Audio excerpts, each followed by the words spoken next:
offseason acquisition time come and go now between the free agency and the draft. So, Andrew Hawkins, are the New York Giants better or worse than they were before all of last thing?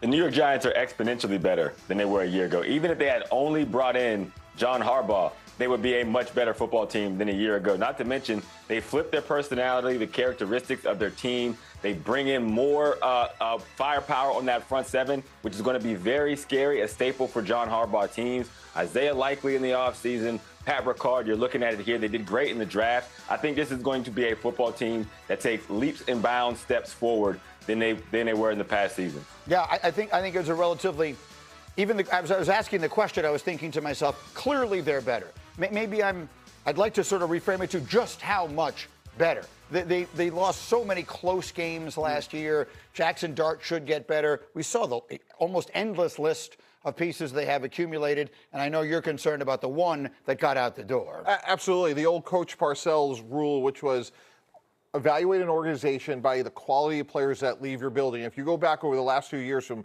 Julian Love, Leonard Williams, obviously Saquon Barkley, and now Dexter Lawrence, that's not nothing. Those are four really good players, so they are better. John Harbaugh will be really good, but that is really a big concern. Dexter Lawrence here, number 97. It is hard to find players that big and that athletic, so clearly on paper they are better, but losing Dexter Lawrence is a significant part of this analysis. There are people, Dan, and by people, I mean at least me, who have posited that they could be next year's Patriots. Super Bowl might be too lofty, but turning it completely around from a team that was picking right up at the top of the draft to being a legitimate playoff team. I have suggested they could be that. Do you think that's overstating it? I mean, I understand where you're coming from. Like, you know, second-year quarterback we're excited about, a proven head coach coming in. Yeah, but I think the one question is, of course, that run defense, the middle of that defensive line without Dexter Lawrence. Now, I think Arvell Reese is somebody who will help their run defense right away. But I think, overall, I would say better, but it's a competitive division with the Eagles having won it 2 years in a row. I think Washington and Dallas also got better, so it's hard for me to see. Last year's Patriots were in a weak AFC East and played famously one of the easiest schedules in the league. Right. I don't think the Giants can count on that. Probably not. And Dallas may have, and I know this is terrible English, may have gotten more better than the Giants did, and they were already ahead of them to begin with. Now, let me get to the Eagles then, because I can tell you in Pittsburgh this weekend, that's the team everybody was talking about. Mike T, are the Eagles better or worse than they were last year? I don't think they're better because they lost a couple of blue-chip players. One, Jalen Phillips, who's a great young pass rusher, and I'm assuming that they're going to lose A.J. Brown. Now, look, Mekhi Lemon's going to be a great player. He was my number one receiver. But in 2026, to answer this question, I don't think Mekhi Lemon's going to be better than A.J. Brown. And I do think Jonathan Grenard's going to help their pass rush, but I don't think he's good as Jalen Phillips. So I think when you lose great difference-making players, they are hard to replace, especially overnight. They're a fascinating team. Hawk, I want to ask you maybe a little more inside the weeds kind of question. But this was the topic that I heard a lot in Pittsburgh this weekend. If you look at the players that the Eagles added in this draft, they add Mekhi Lemon, who is a slot receiver, a middle-of-the-field kind of receiver, and then Stowers, the tight end from Vanderbilt, also most effective working in the middle of the field, which is legendarily not where their quarterback, Jalen Hurts, likes to work. There were people suggesting that this was a draft that did not feel like it was tailored around their quarterback. I guess I would ask you a two-part question. Does that seem right to you? And if so, does that seem significant to you? I think it seems significant. I don't know if it seems right. I don't think it's wrong. I think it's a glass half empty kind of approach to it. I think if you have a quarterback that struggles in a particular area, you add weapons to bolster that area. So I think Stowers over the middle and even Lemon over the middle should be an asset to Jalen Hurts. Now, the reason why I don't think it's necessarily wrong is because when you add and bolster in those portions of the field where he struggled, if he still continues to struggle, well, then it starts to give you some of your long-term answers.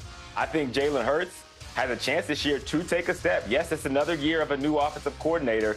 Yes, A.J. Brown will not be there, but at the same time, it kind of right-sizes your offense and says, okay, Devontae Smith, you are a true number one. Lemon, you are a true number two. Here's weapons in the middle of the field. Here's some depth at the offensive line. Let's see if we can get back to where we were in times past. I had people saying to me that there is no greater spotlight on any player in the league going into next season than there will be on the quarterback in Philadelphia. Does that seem right to you? I think that's fair, especially considering some of what we've heard since the season ended about potentially his role in the offensive struggles, at least from the team's perspective. Hawk makes a good point. If he doesn't like throwing over the middle of the field, adding players that make that more enticing might be the way to go. And then if he still won't do it, then maybe you have your answers. So as usual, they're installing something new around him offensively. As usual, they're asking him to work on parts of his game that need work, right? I mean, the thing with Jalen Hurts, we like a lot of things about you. Here are some things we want you to do better.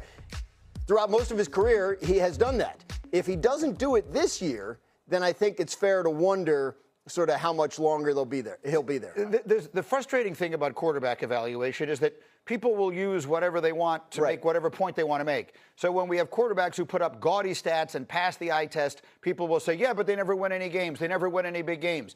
Jalen Hurts, granted, sometimes the numbers don't look so good. Sometimes it doesn't pass the eye test. But my guy wins. I mean, all he ever does is win. So you can argue whichever way you want. How do you see it, Mike T? I'm a big Jalen Hurts believer. The guy's been to 2 Super Bowls. He's won 1. He stood toe-to-toe with Patrick Mahomes, which very few people can do. And it seems for all that accomplishment, Greeny, there's like no equity there. So to me, there's a lot of teams that would like to have Jalen Hurts' bad day for all the teams that still have question marks at quarterback. I know it's not perfect. They did add a lot of weapons. They bring in Sean Mannion. And if you look at the Green Bay Packers, one thing you could say is they distributed the ball to a lot of different receivers. Maybe that's going to be the approach this year. No A.J. Brown. Devontae Smith is clearly number 1, as Hawk said, but maybe their intention is we're going to distribute the ball a lot more than just a number 1 guy. They even got one of the Packers receivers. So that's exactly right. They got Dontavian Wicks. Finish it up here, Hawk. How about it? How about this conversation about Jalen Hurts, which seems to be never ending? Yeah, I think that's the gift and the curse of Jalen Hurts. This is a quarterback who was a Super Bowl MVP a very, very short time ago. And to already be talking about whether he has a future or not in his organization has always been the Jalen Hurts experience. And so each time he's kind of answered that bell. This will be a big year for him to answer a lot of those questions. And I think their hope is that a trade of A.J. Brown equates to an addition by subtraction for their offense and identity. I think that makes sense, yeah. Greeny, he's only 27. He's going to be 28 in August. He should be right in the prime of his career. He's 27 years old, and he's had more offensive coordinators than like 3 Hall of Fame quarterbacks in their careers combined. Yeah, it's just the Eagles have this incredibly high standard. They're trying to win Super Bowls. They're trying to establish legacy, and we've also seen them go away from quarterbacks in the past that they've committed to. That's how Jalen Hurts got the job in the first place. He's aware of that. I would bet on him figuring some things out this offseason. They spent all that money on Wentz. They drafted Hurts. They made the change. We'll see if they wind up doing it again. The obvious choice, it may be in the building in Tanner McKee. People suggest that they like him, but I'm not sure that they're ready to go there yet. In the meantime, back to the NBA. It was a magic show in Orlando that put the 1 seed on the brink. Is there a route back for Detroit?